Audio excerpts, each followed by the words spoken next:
दोस्तों आज की वीडियो में जो बिहार पॉलिटेक्निक एंट्रेंस एग्जाम की तैयारी कर रहे थे, मॉडल पेपर 2020 सॉल्व कर रहे थे। ठीक है, तो 10 क्वेश्चन सॉल्व कराए गए थे पिछले वीडियो में, तो इस वीडियो में 10 क्वेश्चन आज देखेंगे। ठीक है, तो चलिएगा 11 नंबर क्वेश्चन से शुरू करना है।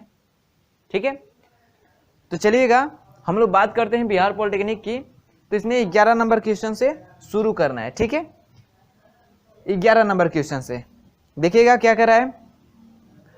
कह रहा है कि एक समतल दर्पण पर 35 डिग्री के कोण पर एक प्रकाश आपतित होती है, तो थीटा का मान बताइए। आपको डायग्राम दिख रहा होगा, डायग्राम मैं बना भी दे रहा हूं। ठीक है, एक हमारा क्या है, समतल दर्पण है, और इस समतल दर्पण पे एक जो किरण है वह 35 डिग्री पे क्या हो रही है, आपतित हो रही है। तो इस पे हम अभिलंब खींचते हैं, एक जो इस दर्पण से क्या हो, लंबवत हो, क्या हो, ये लंबवत हो। ठीक है, और ऐसे क्या हो जाती है, परावर्तित हो जाती है किरण। तो इस थीटा को यानी इस कोण को हमें बताना है। ठीक है, तो चलिएगा, आपको पता है जब भी वस्तु कोई पैरेलल हो यानी जब लंबवत होती है, तो ये लंबवत है तो ये थीटा कितने का बनता है, 90 डिग्री का बनता है। ठीक है, 90 डिग्री का बनता है। तो हम यहां से कोण आई निकाले, कोण आई यानी आपतन कोण, आपतन कोण। आपतन कोण क्या होता है, आप लोग पढ़े होंगे प्रकाश के परावर्तन में। ठीक है, आपतन कोण और परावर्तन कोण दोनों क्या होते हैं, बराबर होते हैं। आपतन कोण को कोण आई से दर्शाते हैं और परावर्तन कोण को आर से दर्शाते हैं। ठीक है, तो देखिए वो किसके किसके बीच बनता है, तो अभिलंब, ये हमारा अभिलंब है, अभिलंब, और ये जो हमारी आपतित किरण है, आपतित किरण। तो आपतित किरण और अभिलंब के बीच ये वाला जो एंगल है ये क्या हमारा आई है। उसी तरह अभिलंब और परावर्तित किरण, परावर्तित किरण, तो अभिलंब और परावर्तित किरण के बीच जो बनने वाला कोण होता है इसे क्या कहते हैं, आर। आर यानी कोण आर क्या होता है, परावर्तन कोण या परावर्तित कोण, उसी को बोलते हैं परावर्तन कोण। लिख लीजिए, आपतन कोण और परावर्तन कोण। ठीक है, और अपवर्तन के नियम से परावर्तन के नियम से, परावर्तन के नियम से आप पढ़े होंगे क्या होता है, कोण आई बराबर क्या होता है, कोण आर होता है। ठीक है, और ये एक बात याद रखिएगा, ध्यान दीजिए, यहाँ पे समझने वाली बात है कि हमारा जो है कोण यहां से लेकर यहां तक 90 अंश का है, क्योंकि ये अभिलंब जो खींचे इस दर्पण के तल पे 90 डिग्री का बनेगा, अभिलंब है।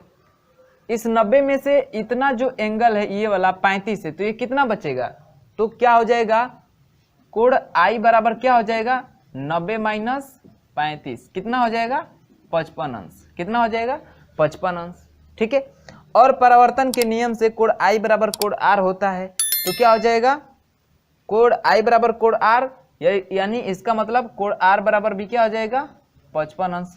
कोण आर बराबर भी क्या हो जाएगा, 55 अंश। अब ये भी ये वाला जो भी कोण है आर, ये भी कितना हो गया, 55 अंश। तो ये भी तो हमारा 90 एंगल होगा, क्योंकि अभिलंब है तो इधर 90 अंश, इधर 90 अंश, और एक सीधी रेखा पे 180 अंश का कोण बनता है। ये तो 90, ये 90, 80 हो जाएगा। ठीक है, तब ये हो गया 90। अब 90 में से ये 55 है तो ये कितना बचेगा, 35, क्योंकि 90 में से 35 घटाए तो 55, तो 90 में से 55 घटाएंगे तो 35, यानी जो थीटा एंगल है, थीटा एंगल वो कितना आ जाएगा हमारा, 35 अंश का ही आ जाएगा। कितना आ जाएगा, 35 अंश का ही आ जाएगा। ठीक है, तो जो कोण होगा वो कितना होगा, 35 अंश का ही होगा। बस आपको बात याद रखना है कि जो परावर्तन का नियम होता है कोण आई बराबर कोण आर, तो ये जो है आई होगा, ये आर होगा। ये एंगल पता है, आपको पता है इतना 90 अंश होगा, तो घटा देंगे तो कोण आई आ जाएगा, कोण आई बराबर कोण आर हो जाएगा। फिर ये 90 होगा, 90 में से फिर इतना घटा देंगे तो ये कोण मालूम चल जाएगा। ठीक है, चलिएगा 35 अंश ऑप्शन कौन सा करेक्ट हो जाएगा, ऑप्शन नंबर ए करेक्ट हो जाएगा। 11 का ऑप्शन नंबर ए। ये आपको समझाने में इतना समय लगा है, नहीं तो आप इसको, आपका 1 सेकेंड भी नहीं लगा होता, इसको आप ठीक कर जाएंगे।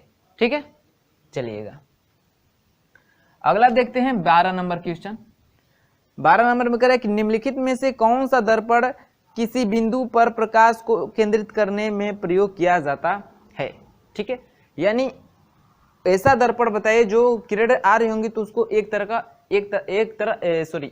एकत्रित कर देगा, यानी एक जगह एकत्रित कर देगा, अर्थात अभिसारी कर देगा, यानी अभिसारी पुंज बनाएगा। ठीक है, कौन सा पुंज बनाएगा? अभिसारी पुंज। पुंज मतलब होता है समूह। ठीक है, तो अभिसारी मतलब कई किरणें एक जगह पे क्या हो रही होंगी? मिल रही होंगी, इससे क्या कहते हैं हम लोग? अभिसारी पुंज कहते हैं। एक होता है अपसारी पुंज। अपसारी पुंज मतलब किरण एक बिंदु से फैल रही होती हैं ऐसे, ये होता है हमारा अपसारी पुंज। ठीक है, और तीसरा होती है समांतर किरणें, जो एक दूसरे से क्या होती हैं? समान दूरी पे, यानी हर जगह समान दूरी होती है, पैरेलल होती है। ठीक है, तो हमें बताना है कि एक ऐसा दर्पण बताइए जो अभिसारी पुंज बनाता हो, यानी किरणों को एक जगह एकत्रित करता हो। ठीक है, तो हमारे दर्पण, गोली दर्पण दो प्रकार के होते हैं। कौन कौन से? तो एक अवतल दर्पण और एक क्या होता है? उत्तल दर्पण। डायग्राम बना दे। हमारा अवतल दर्पण ऐसे होता है, इसके उभरे हुए भाग पे कलई किया गया होता है, जिससे ये वाला क्या होता है? ये वाला सतह परावर्तक बन जाता है। ठीक है, अब यहाँ पे हम जो भी किरण डालेंगे वो क्या होता है? एकत्रित हो जाता है।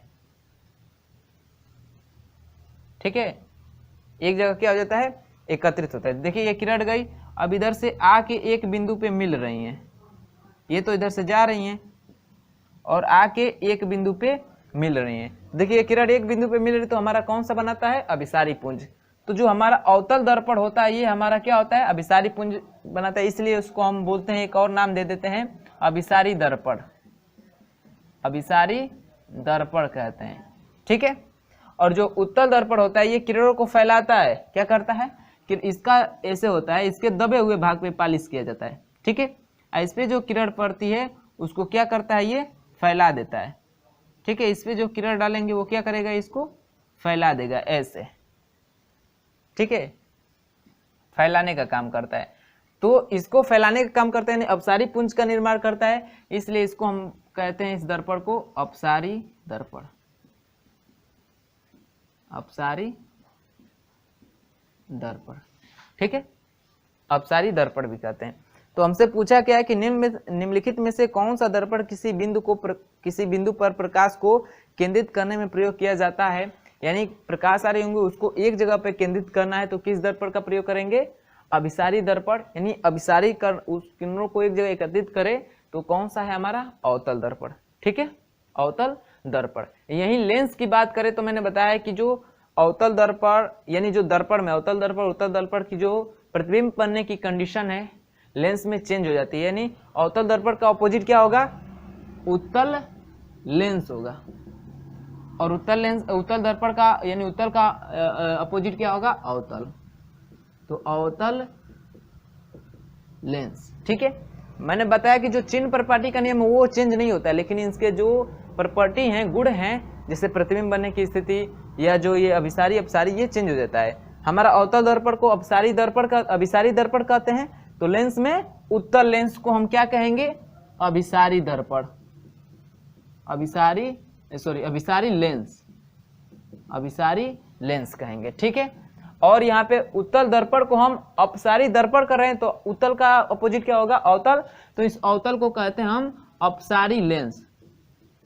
अपसारी लेंस, यानी लेंस में बात करें तो जो उत्तल लेंस है ये भी क्या करता है? किरणों को एकत्रित करता है, और दर्पण में अवतल दर्पण देखिए अपोजिट है एक दूसरे का। मैंने बताया ना कि दर्पण जो होता है उसके जो प्रतिबिंब बनने की कंडीशन है या जो और भी कंडीशन है वो चेंज हो जाती है, अपोजिट। अवतल का उत्तल, तो लेंस में उत्तल हो जाएगा। जो अवतल की जो प्रॉपर्टी होगी, ये जो प्रतिबिंब बनाने की जो कंडीशन होती है वो लेंस में उत्तल लेंस की हो जाती है, और जो दर्पण में उत्तल दर्पण की होती है वो लेंस में अवतल लेंस की हो जाती है।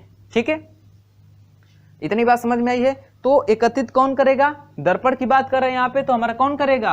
अवतल दर्पण। यही लेंस की बात करते हैं तो उत्तल लेंस। यदि आपको ऑप्शन में मिल जाए कि अवतल दर्पण, ठीक है, आपको ऑप्शन में मिल जाए क्या कि अवतल दर्पण और उसी में मिल जाए उत्तल लेंस, ठीक है।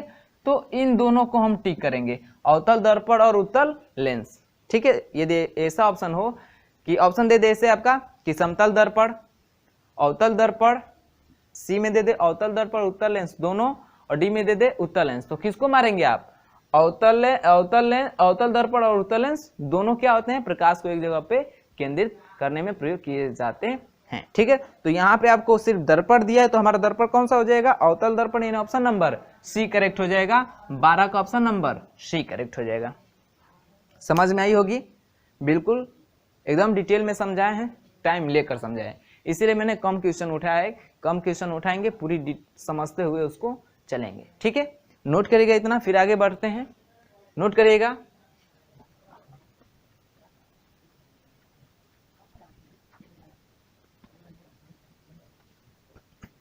चलिए अगला देखते हैं 13 नंबर क्वेश्चन, ठीक है। 13 नंबर क्या कह रहा है इसमें? कह रहा है कि एक लड़का समतल दर्पण से 3 मीटर की दूरी पर दर्पण के सामने खड़ा है। यदि लड़का 1 मीटर पीछे की ओर गति करता है तो लड़के और प्रतिबिंब के बीच की दूरी होगी। समझिएगा, ये हमारा क्या है? दर्पण है, समतल दर्पण,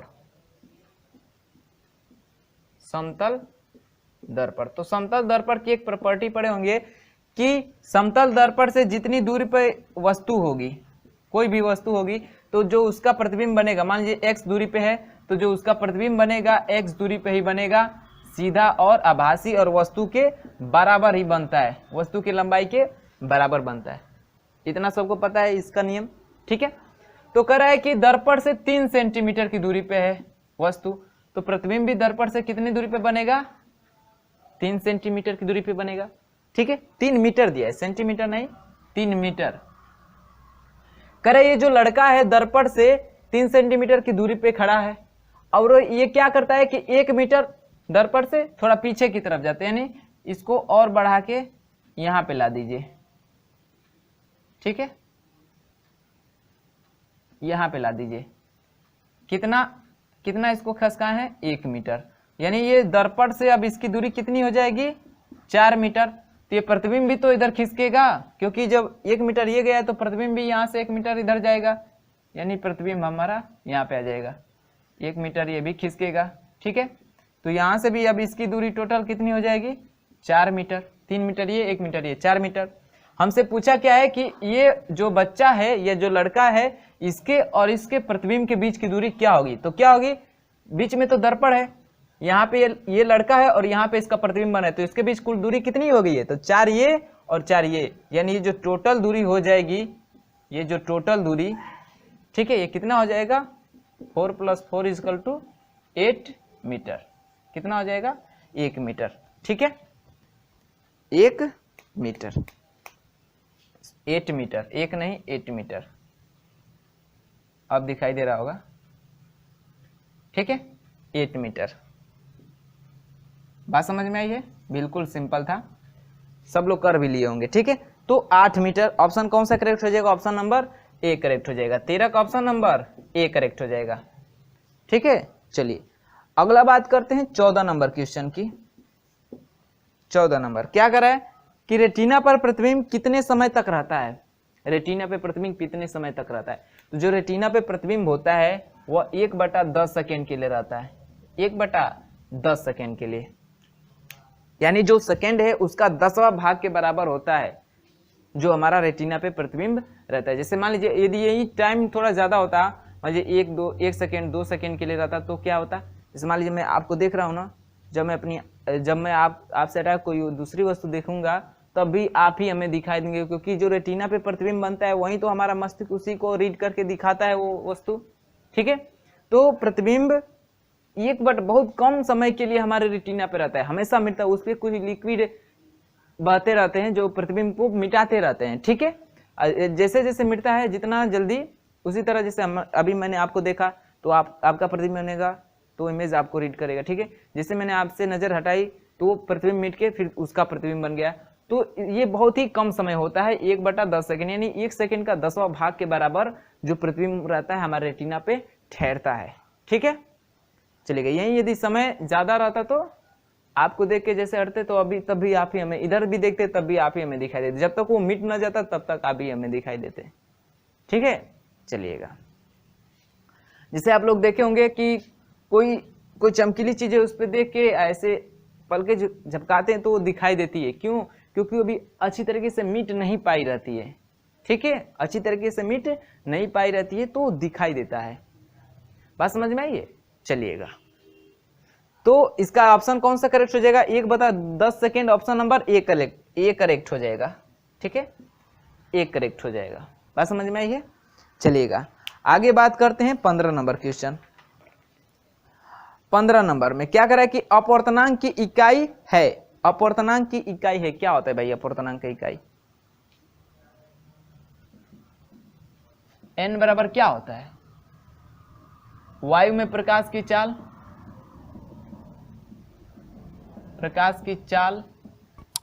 और बटे में माध्यम में प्रकाश की चाल, माध्यम में प्रकाश की चाल। तो इधर भी चाल आ रहा है, इधर भी चाल। चाल का मात्रक क्या होता है? मीटर पर सेकेंड। चाल का मात्रक मीटर पर सेकेंड। ये तो कट जाएगा ना, यानी ये मात्रक हीन है। क्या है? मात्रक हीन है, यानी जो अपवर्तनांक होता है इसका कोई मात्रक नहीं होता है।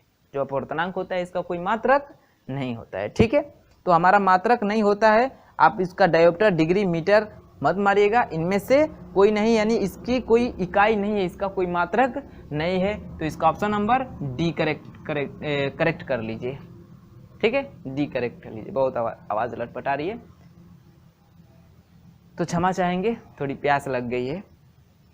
चलिए, और 5 क्वेश्चन बचे हुए हैं, देख लेते हैं उसको भी। कह रहा है 16 नंबर क्वेश्चन में, ऑप्शनल है, सब इजी है। ठीक है, घबराइएगा मत, क्वेश्चन भी आएंगे, सारे प्रैक्टिस करेंगे। ठीक है, अभी तो ये 2020 का मॉडल पेपर है, फिर आगे भी देखेंगे कैसे कैसे आ रहे हैं, सब में ऑप्शनल आ रहा है या कैसा आ रहा है। ठीक है, चलिएगा, बहुत मॉडल पेपर है। यदि इतने मॉडल पेपर आपको सोल्यूशन करा दिया जा रहा है, कब से कब तक है आपका? 1997 से 2020 तक का है। ठीक है, तो बहुत है भाई, इतने में तो आप लोग एक्सपर्ट हो जाएंगे। ठीक है, चलिएगा, क्या कर रहा है ये 16 में कि मानव नेत्र किसके गुण का प्रयोग करता है? किसके गुण का प्रयोग करता है? ए में कर रहा है बेलनाकार लेंस के, उत्तल लेंस के, अवतल लेंस का, या समतल दर्पण के। सब लोग टिक कर लिए होंगे। कैसी जो हमारी आंख होती है उसका जो लेंस होता है कैसे होता है? इस मान लीजिए हमारी आंख है, तो इसमें जो हमारा लेंस होता है, लेंस, ठीक है, कैसा होता है? तो उत्तल लेंस की तरह होता है। कैसे होता है? ये हो जो हमारा नेत्र लेंस है, नेत्र लेंस है, और ये कैसा होता है? तो हमारा उत्तल लेंस होता है। ठीक है, उत्तल लेंस होता है। ठीक है, उत्तल लेंस। और इस लेंस की जो क्षमता होती है 1.44 होती है। ठीक है, नेत्र लेंस की क्षमता कितनी होती है? 1.44। बात समझ में आई है? चलिएगा, तो जो हमारा लेंस है मानव नेत्र में जो लेंस है हमारा, ठीक है, वो किसकी भांति कार्य करता है? तो हमारा उत्तल दर्पण की भांति कार्य करता है। किसकी तरह कार्य करता है? उत्तल दर्पण की भांति क्या करता है? हमारा कार्य करता है। ठीक है, बात समझ में आई है? चलेगा, और ये इसका जो ये अपवर्तनांक है, क्षमता नहीं, ये क्या है? हमारा अपवर्तनांक है। क्षमता मैंने बोल दिया था ना, ये हमारा अपवर्तनांक है। अपवर्तनांक, ये जो n दिखा रहे हैं ना, यही है। ये जो नेत्र लेंस का अपवर्तनांक होता है 1.44, लगभग कांच के बराबर होता है। ठीक है, और ये किसकी भांति कार्य करता है? नेत्र लेंस उत्तल लेंस की भांति कार्य करता है। तो ऑप्शन कौन सा करेक्ट हो जाएगा इसका? ऑप्शन उत्तल लेंस किस में दिया है? बी में दिया है, यानी 16 का ऑप्शन नंबर बी करेक्ट हो जाएगा। 16 का ऑप्शन नंबर बी करेक्ट हो जाएगा। ठीक है, चलिएगा, ये जो नेत्र लेंस है, एक बात और ध्यान लीजिएगा कि जो इसका ये वाला पृष्ठ है, तो ये तो बाहरी सतह में आएगा ना, यानी जो इसका अगला सतह है इसकी वक्रता त्रिज्या क्या होती है? ज्यादा, यानी फोकस दूरी ज्यादा होती है। और जो इसका पिछला सिरा होता है इसका, यानी जो पिछला सिरा होता है, सतह होता है, उसकी वक्रता त्रिज्या कम होती है। ठीक है, चलिएगा, इतना समझ गए। आगे बात करते हैं हम लोग अगला क्वेश्चन की। चलिए 17 नंबर, ठीक है, अगला क्वेश्चन 17 नंबर ना। चलिए इसको देखते हैं। कह रहा है कि एक सामान्य मानव नेत्र की दृष्टि परास है। एक सामान्य नेत्र के लिए दृष्टि परास यानी कितना से कितना, कितनी नजदीक से कितनी दूर तक की वस्तु को देख सकते हैं एक सामान्य व्यस, एक सामान्य दृष्टि, एक सामान्य नेत्र, ठीक कितना होता है। तो सामान्य नेत्र के लिए निकट बिंदु पड़े होंगे 25 सेंटीमीटर और दूर बिंदु अनंत होता है। यानी एक सामान्य नेत्र के लिए दृष्टि परास कितना हो जाएगा 25 सेंटीमीटर से अनंत तक या अनंत से 25 सेंटीमीटर तक, यही हो गया ना। तो सामान्य नेत्र के लिए, सामान्य नेत्र की जो दृष्टि परास है, परास वो कितना होती है, तो 25 सेंटीमीटर से कितना होती है इन्फिनिटिव, अनंत तक, ठीक है 25 सेंटीमीटर से अनंत तक। ऑप्शन में कह रहा है ए में अनंत से 25 मीटर, बी में कह रहा है 1 किलोमीटर से 25 सेंटीमीटर, डी कह रहा है 100 मीटर से 25 सेंटीमीटर और डी कह रहा है अनंत से 25 सेंटीमीटर। तो आप लोग ए और डी में कंफ्यूजन मत होइएगा, सेंटीमीटर में है यहाँ पे, ये मात्रक याद रखिएगा सेंटीमीटर, ये ना कि अनंत से 25 मीटर पे आप टिक कर दीजिएगा, गलत हो जाएगा। 25 मीटर नहीं 25 सेंटीमीटर, यानी इसका ऑप्शन नंबर डी करेक्ट हो जाएगा, ठीक है 17 का ऑप्शन नंबर डी करेक्ट हो जाएगा, अनंत से 25 सेंटीमीटर। बात समझ में आई है, चलिएगा अगला देख लेते हैं 18 नंबर, यहीं पे छोटा सा ही है 18 नंबर। कह रहा है कि एक वर्णी प्रकाश एक प्रिज्म से गुजरता है तो निम्नलिखित चित्रों में से कौन सही है। एक वर्णी प्रकाश यानी किसी एक रंग को हम प्रिज्म से गुजारे, प्रिज्म हमारा ऐसे होता है, चित्र में भी बनाया है आपको, तो गुजारते हैं तो जैसे ये जाएगा ऐसे। अपवर्तन का नियम आपको याद रहना चाहिए कि जब सघन से विरल में जाता है तो क्या होता है, या विरल से सघन में जाता है तो क्या होता है, क्या होता है। जब विरल से, विरल मतलब दूर दूर हो अणु, और सघन मतलब पास पास हो, ठीक है। तो जब विरल से सघन में जाएगा तो ये हमारा माध्यम क्या होगा, विरल होगा, ये हमारा सघन होगा और ये फिर हमारा क्या होगा, विरल होगा। तो जब विरल से सघन में जाता है तो अभिलंब की तरफ झुकता है, क्या होता है, अभिलंब की तरफ झुकता है। तो यहाँ पे हमारा ये अभिलंब होगा, तो जब ये जाएगा तो इसको ऐसे निकल जाना चाहिए, लेकिन ये क्या होगा, अभिलंब की तरफ झुकेगा। इसको ऐसे निकल जाना चाहिए लेकिन ये अभिलंब की तरफ झुकेगा, ठीक है। अभिलंब की तरफ झुक के फिर जैसे जाएगा इधर, अब यहाँ पे भी अभिलंब खींच दीजिए। अब देखिए, अब सघन से विरल में जाता है, तो जब सघन से विरल में जाता है तो अभिलंब से दूर भागता है, तो फिर क्या होगा, ये अभिलंब से, ये अभिलंब है हमारा, तो अभिलंब के पास न जाके अभिलंब से दूर भागेगा। यानी जो एकवर्णी प्रकाश है उसके लिए ये आपका क्या होगा, डायग्राम होगा, ऐसे होगा। प्रिज्म से जब गुजरेगा तो उसका ऐसा डायग्राम बनेगा, ठीक है। अब देखिए ऐसा डायग्राम किस में आपको मैच कर रहा है, ऑप्शन ए में कर रहा है सीधे निकल जाएगा, नहीं होता है भाई, प्रिज्म क्या करेगा, उसका विचलन करेगा। बी में कह रहा है कि 3 रंगों में बढ़ जा रहा है, एक वर्ण ये एक ही रंग का है तो 3 रंगों में बटेगा। यही दृश्य प्रकाश होता है हमारा, जो सूर्य से आती है तो उसमें 7 रंग होते हैं, तो वो 7 रंग में विभक्त होता है, वो बात सही है। अब एक वर्ण ये एक रंग वाला, तो वो फिर कितने रंग बटेगा भाई, तो दूसरा भी गलत है। सी जो है मैच कर ही रहा है, यानी हमारा जो ऑप्शन नंबर सी है वो क्या हो जाएगा, करेक्ट हो जाएगा, ठीक है। और डी में दिखा रहा है ये ऊपर जा रहा है, ये ऊपर नहीं जाएगा, ऐसे आएगा, ठीक है। बात समझ में आई है, चलिएगा इसका ऑप्शन कौन सा करेक्ट हो जाएगा, ऑप्शन नंबर सी करेक्ट हो जाएगा, 18 का ऑप्शन नंबर सी करेक्ट हो जाएगा, ठीक है। चलिएगा नोट करिएगा, और 2 क्वेश्चन बचा है, आंखें भी चल रही हैं, रात को वीडियो बना रहे हैं 9 साढ़े 9 बजे, नींद आ रही है। आपको पता भी है खाने के बाद नींद आती है, क्यों, क्योंकि जब खाने के बाद खान सर की वीडियो देखे ही होंगे, बताए होंगे, खाने के बाद जो हमारे जो पूरे ब्लड हैं अब उस खाने पे अटैक करते हैं, तो उस समय हमारा मस्तिष्क क्या होता है, सुस्त पड़ जाता है, तो नींद आने लगती है, ठीक है। तो चलिएगा नोट करिए, 2 क्वेश्चन देख के हम भी चलते हैं सोने, उसके बाद सुबह तो आपको ये वीडियो मिलेगा ही, तो नोट करिएगा इसको, इतना नोट करिए, देखते हैं। चलिएगा 19 नंबर क्वेश्चन देखिएगा क्या कह रहा है इसमें। कह रहा है कि निम्नलिखित में से कौन सा दर्पण एक कार की हेडलाइट में प्रयोग किया जाता है। हेडलाइट मतलब जो हमारी कार होती हैं, ठीक है, तो कार में आगे यहाँ पे देखे होंगे हेडलाइट होती हैं, ठीक है, हेडलाइट होती है। तो इस हेडलाइट में कौन सा दर्पण का प्रयोग किया जाता है। तो मान लीजिए हेडलाइट है तो भाई सामने की वस्तु दिखनी चाहिए, तो प्रकाश फैल जाएगा चारों तरफ, तो वो सामने की वस्तु दिखेगी नहीं, उसको प्रकाश को एक जगह हमको फोकस करना पड़ेगा सामने, यहाँ भाई सारा प्रकाश सामने जाएगा तो वस्तु का जो है आगे स्पष्ट दिखाई देगी।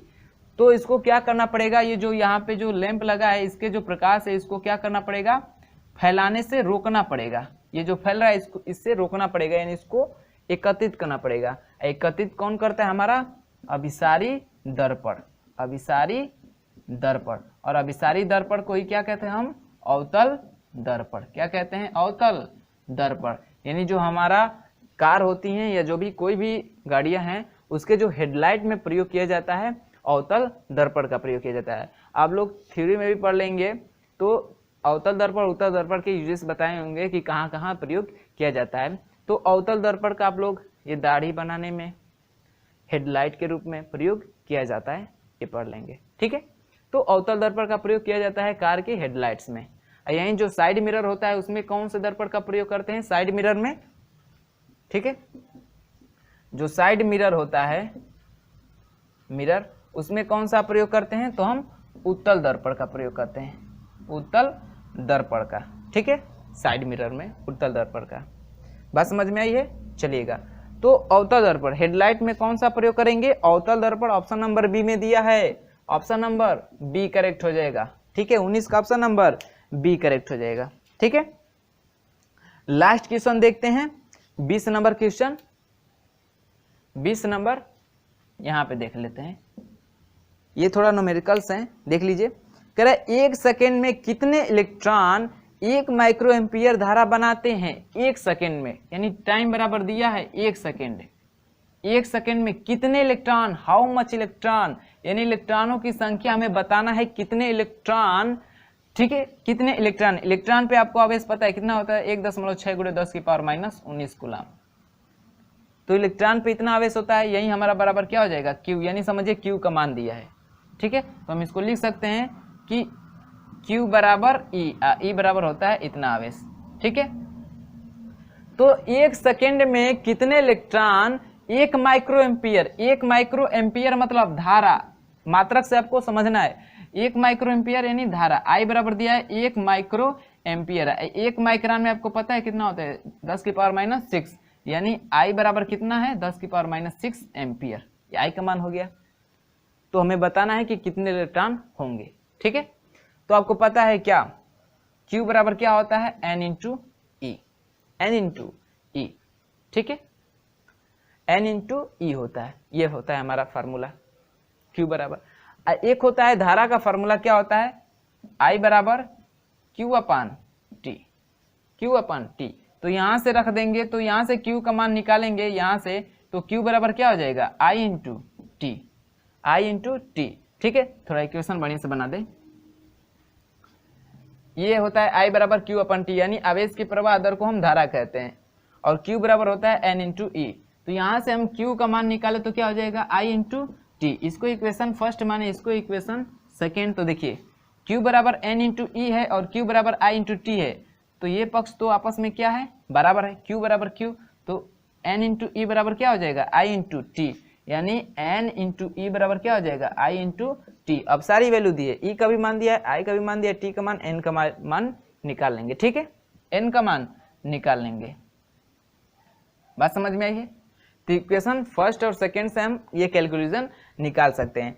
अब यहाँ पे बस रखना है, ये समीकरण इधर बना दे, थोड़ा सॉल्व करने में हो जाएगा। इसको यहाँ से बना देंगे Q बराबर I × T, इक्वेशन सेकेंड। ठीक है, अब देखिए ये हो जाएगा, दोनों को तुलना करेंगे तो ऊपर लिख दे थोड़ा, N × E बराबर I × T। तो यहाँ से N का मान निकालेंगे तो I × T बट्टा में कितना हो जाएगा, E। अब सबकी वैल्यू रख दीजिए, I का मान कितना है, 10⁻⁻6 है, गुणे T का मान 1 बटे में E का मान कितना है, तो 1.6 × 10⁻⁻19 कूलम। ठीक है, अब आपको घातांक का नियम पता है कि जो घात माइनस में होती है नीचे है तो ऊपर ले जाएंगे तो प्लस में हो जाएगी, यदि ऊपर है उसको नीचे में लाएंगे तो माइनस में हो जाएगी, ये तो सबको पता है। और घाते जब बेस समान हो यानी आधार समान हो और गुणा में हो तो घाते जुड़ती हैं, भाग में हो तो घाते घटती हैं, ये भी आपको पता है।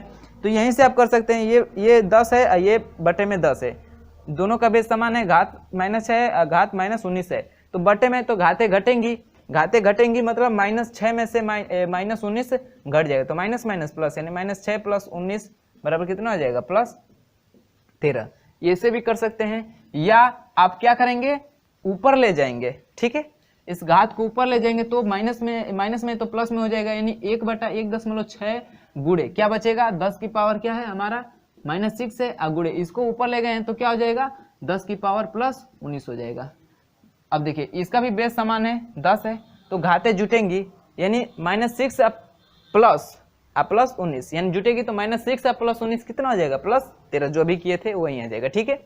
तो यहां से करेंगे तो इसका भाग भी कर लेते हैं, कितना हो जाएगा, तो भाग कर लेते हैं भाई, कितना हो जाएगा, भाग करेंगे तो ठीक है, आपका 1 में भाग करना है 1.6 से, तो कितना हो जाएगा 1 में भाग के 1.6 से तो आया है 0.625, कितना आया है 0.625, इधर तक दिखाई दे रहा है आपको, रुकिए देख लेते हैं, चलिएगा, या यहीं पे लिख दे रहे हैं, ठीक है, उधर ना जाके।